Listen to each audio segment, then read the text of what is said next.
Friends, welcome to my channel. और अगर आपने अभी तक हमारा चैनल सब्सक्राइब नहीं किया है तो अभी तुरंत जाकर सब्सक्राइब बटन पर हिट करें और हाँ, बेल आइकन को दबाना ना भूलें to get the latest updates from our channel. Hello friends, today we'll read story Anna's Diary. Here we go. What do you do when you fall ill and have to lie down in bed for a few days? Watch television, read books, talk on phone with friends. Whatever you do, you should mention here. क्या करते हैं जब आप बीमार हो जाते हैं और आपको कुछ दिनों के लिए बिस्तर पर लेटना पड़ता है? टीवी देखते हैं, कहानी की किताब पढ़ते हैं या फिर दोस्तों के साथ फोन पर बातें करते हैं या कुछ और करते हैं? So you have to mention here. Read this story and find out what Anna decided to do when she was ill for a week.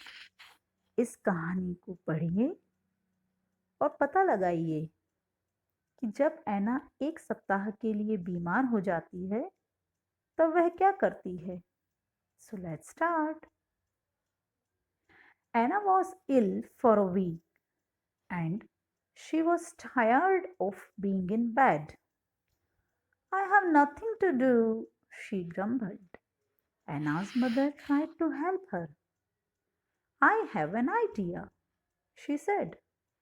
I'll move your bed to the window and you can look out and watch everything. When her bed was moved, Anna could see the garden gate and right down to the post box at the corner.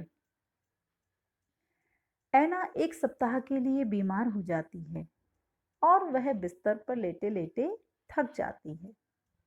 मेरे पास करने के लिए कुछ भी नहीं है, वह बड़बड़ाती है. ऐना की मदर उसकी मदद करने की कोशिश करती हैं. मेरे पास एक आइडिया है, उन्होंने कहा. मैं तुम्हारा पलंग खिड़की के पास सरका देती हूँ और तुम इसके बाहर की सारी चीजें देख सकती हो. जब उसका पलंग सरकाया गया तब ऐना बगीचे का गेट और कॉर्नर में एक पोस्ट बॉक्स था, उसे वह देख सकती थी.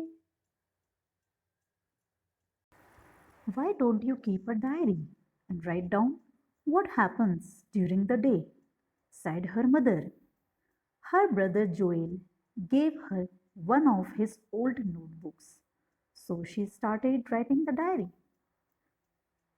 तुम एक डायरी क्यों नहीं रखती और उसमें सारे दिन में जो कुछ होता है उसे लिखो, उसकी मदर ने कहा.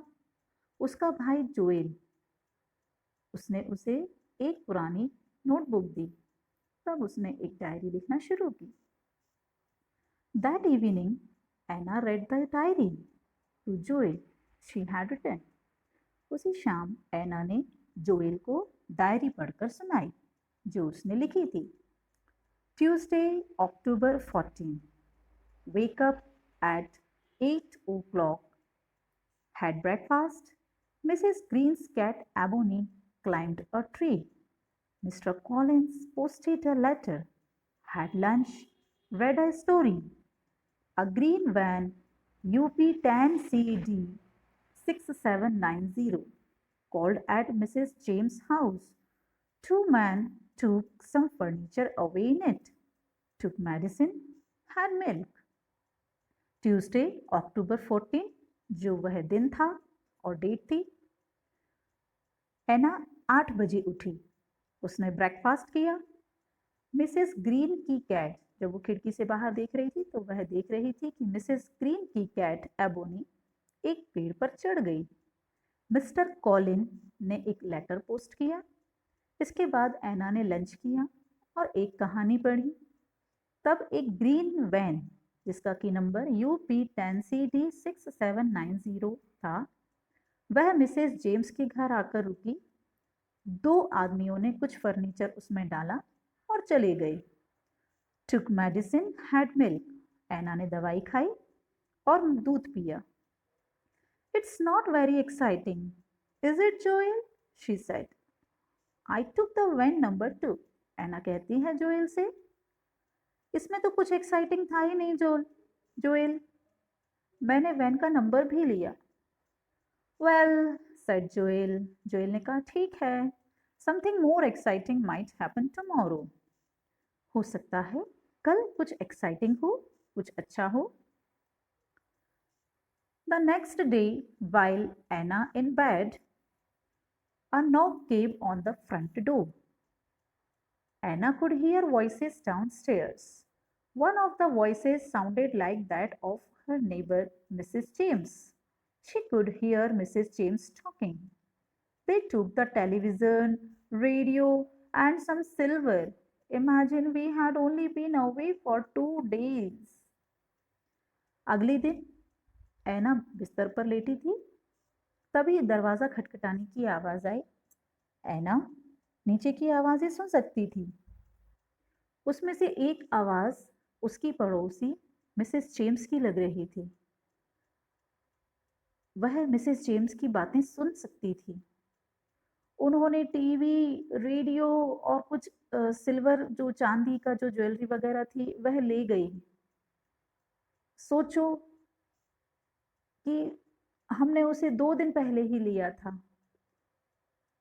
कि हम पहले जो है 2 दिन के लिए ही बाहर गए थे. Mummy, Anna called in excitement. Anna जोर से चिल्लाई एक्साइटमेंट में, mummy. Wait a moment, Anna. Her mother called back. Mrs. James is here. I'll be you in a minute. जब एना चिल्लाती है मम्मी, तब मम्मी कहती हैं कुछ देर रुको एना, मैं तुम्हें अभी बुलाती हूँ या अभी तुम्हारे पास आती हूँ. मिसेस जेम्स वहाँ है, मैं कुछ देर में तुम्हें ज्वाइन करती हूँ. But it's about Mrs. James, shouted Anna, and she jumped out of the bed.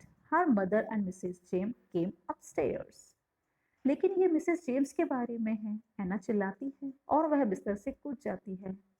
Mrs James और उसकी मदर ऊपर आते हैं. Get into the bed this minute, said her mother. उसकी मदर कहती हैं जल्दी से बिस्तर पर लेट जाओ इसी वक्त. But look, it's all in my diary, said Anna. What is it, asked Mrs James in a puzzled voice. पर देखो, ये सब कुछ मेरी डायरी में है, एना ने कहा. मिसेस जेम्स कुछ उलझी हुई आवाज़ में कहती हैं क्या है. कुछ क्वेश्चन सा उनको आता है, क्या है ये. Anna started to explain. You said that things have been taken from your house. I kept a diary yesterday and here's the number of the van that was parked outside your gate. I wrote it down. Look. एना समझाने शुरू करती है. आपने कहा था कि जो चीज़ें आपके घर से चुराई गई हैं या ले ली गई थी, मैंने एक डायरी रखी है, डायरी लिखी थी कल, और यहाँ पर उस वैन का नंबर भी है जो आपके घर के बाहर खड़ी हुई थी. मैंने उसका नंबर भी लिखा है, देखिए. What a clever girl, said Mrs. James. I'll phone the police and tell them. And she ran down. कितनी चतुर लड़की है, मिसेस जेम्स ने कहा. मैं पुलिस को फ़ोन करती हूँ और उन्हें बताती हूँ. और यह कहकर वह नीचे की तरफ दौड़ गई. Anna settled herself comfortably bed against the pillows, picked up her diary again and began to write. एना आराम से अपने बिस्तर पर लेट गई तकिए पर. उसने अपनी डायरी उठाई और दोबारा लिखना शुरू हो गई. तो उसको बड़ा एक्साइटिंग लगा कि उसका डायरी लिखना किसी के काम आ गया. Okay, these are words to know. Grumbled means complained quietly about something. किसी भी चीज़ के बारे में शिकायत करना. Exciting, causing great interest. किसी चीज़ में इंटरेस्ट आना, एक्साइटमेंट होना यानी उत्सुकता होना. Puzzled, confused. Confused मतलब उलझन में. Okay, thank you.